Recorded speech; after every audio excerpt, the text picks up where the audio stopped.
সরস্বতী পুজোর দিনেও যে এমনটা হবে কখনো ভাবিনি। চলো তাহলে একেবারেই শুরু থেকে শুরু করা যাক। সরস্বতী পুজোর দিন সকাল সকাল রেডি হয়ে সবাই চলে আসি দাদার বাড়িতে। আর এই যে এটা হলো আমাদের সকলের দাদা। তারপর অঞ্জলি দিয়ে সেমিস্টার যাতে ক্লিয়ার হয়ে যায় সেই প্রার্থনা করে এদিক ওদিক না তাকিয়ে বেরিয়ে পড়ি বাঙালির সেই বিশ্ববিখ্যাত জলখাবার নিতে।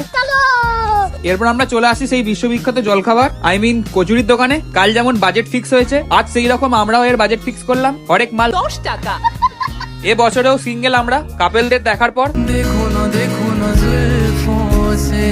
তারপর কচুরির দোকান থেকে সবকটা কচুরি পার্সেল করে আমরা আবার রওনা দিই দাদার বাড়ির দিকে। তারপরেই শুরু হয়ে যায় এদের ফটোশুট পর্ব, কিন্তু কাকা তো আলাদাই। তারপর আমার মধ্যে টেকনিক্যাল গুরুজির ভূত চেপে যায়। চলিয়ে শুরু করতে হ্যাঁ। হালকা একটু প্রসাদ খেয়ে কচুরি বিতরণের পর্বও শুরু হয়ে যায়। হয়তো ভগবান তোমাকে পাঠালো।